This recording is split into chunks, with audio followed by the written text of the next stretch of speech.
Good morning বন্ধুরা। আজ 2রা August. আপনারা দেখছেন যে গাছের চরিত্রগুলো একটু আলাদা, ভিন্ন। আমার ছাদ নয়, এটা আমার দাদার ছাদ, জ্যাঠতো দাদা। গাছগুলো দেখছেন 1 2 3 4 4টে আম গাছ রয়েছে। এই 4টে আম গাছগুলো আমি এক এক করে দেখাবো। তার আগে আপনাকে একটা ছোট্ট জিনিস শেয়ার করি। সেটা হচ্ছে এই গাছগুলো প্রত্যেকটাই আমারই নিয়ে আসা একটা মজার জিনিস দেখানোর আছে। এই যে আপনারা বড় গাছটা দেখছেন, দেখুন তো চিনতে পারেন কি না। পাতাগুলো দেখে যারা অভিজ্ঞ তারা হয়তো চিনতে পারবেন। পাতাগুলো দেখে একটু চেনার চেষ্টা করুন এটা কী গাছ। এবং আপনারা ভাবতে পারেন যে এই যে কচি পাতাগুলো এগুলো নষ্ট হয়ে যাচ্ছে কেন, সবই আপনাদের বলবো। তারপরে দেখুন গাছটাতে ম্যালফরমেশন রয়েছে, দেখুন আছে আছে গাছটাতে ম্যালফরমেশন রয়েছে। তো আপনাদের এক এক করে বলি। এই গাছটা একটা মিয়াজাকি গাছ। গত বছর এপ্রিল মাস নাগাদ আমি বেরি প্রয়াস থেকে এনেছিলাম।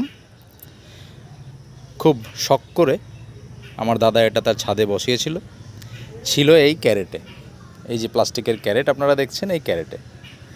যার ফলে গত বছর মানে এবছর যখন জানুয়ারি মাসে মুকুল আসে, এই ক্যারেটে কোনো চারিদিক কভার করা ছিল না, যার জন্য জল সকালে দিলেও ওই কিছুক্ষণের মধ্যেই জলটা বেরিয়ে যেত, যার জন্য সমস্ত মুকুল ড্রাই হয়ে গিয়েছিল। প্রচুর মুকুল এসেছিল, ড্রাই হয়ে গিয়েছিল।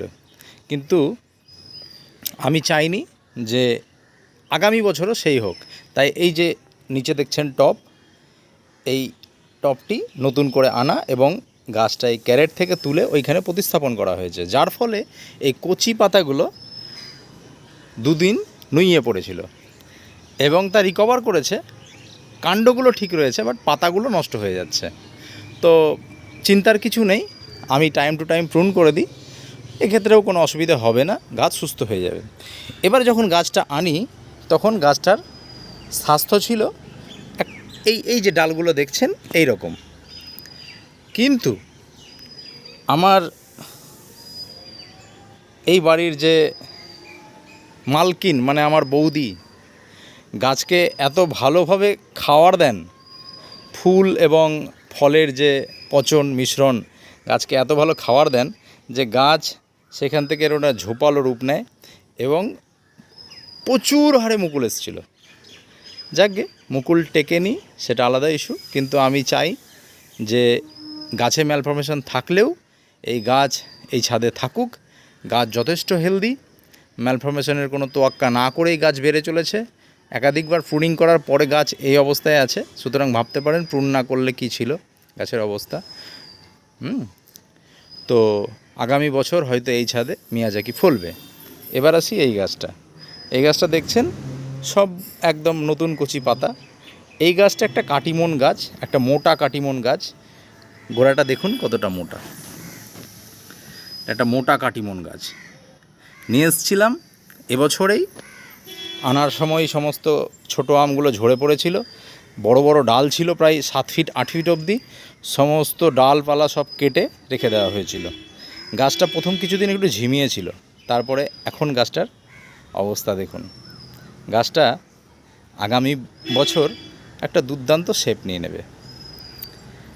এবার আসি আলাদা একটা চমকে।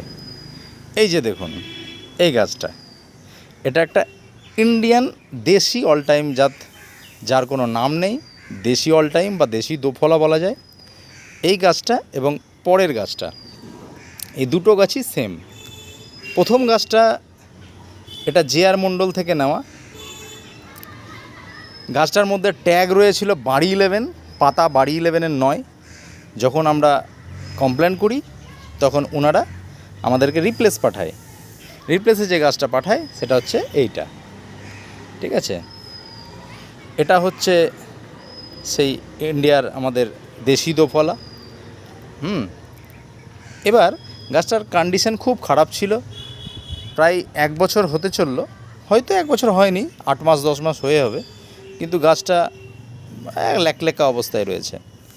পরবর্তীতে যেটা রিপ্লেস দিয়েছিল সেটারও কন্ডিশন খুব ভালো নয়, দেখছেন আপনারা, খুবই বাজে পরিস্থিতি। তার মধ্যে দেখুন আশার আলো, এই যে মুকুল এসেছে।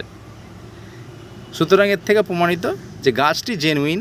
হয়তো পাকাতে খাওয়া সম্ভব নয়, কাঁচাতেই খাবো, কিন্তু খাওয়া সম্ভব। আম নেওয়া পসিবল হবে কি না জানি না, কারণ ছোট্ট একটা গাছ। মুকুলটা দেখতে ভালো লাগছে, মুকুলটা হয়েছে তাই ভিডিওটা করছি, আপনাদেরকে দেখাচ্ছি।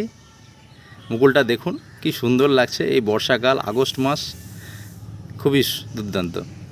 পাশে দেখছেন একটা লেবু গাছ। এই গাছটা আমার দাদা পাশের বাড়ির লেবু গাছ থেকে কলম করে তৈরি করেছেন। ফুলও ফুটেছে এবং দেখছেন ফলও ধরেছে। পাশের বাড়ির লেবু গাছ বিশাল, সেটাও একটু দেখিয়ে নিই।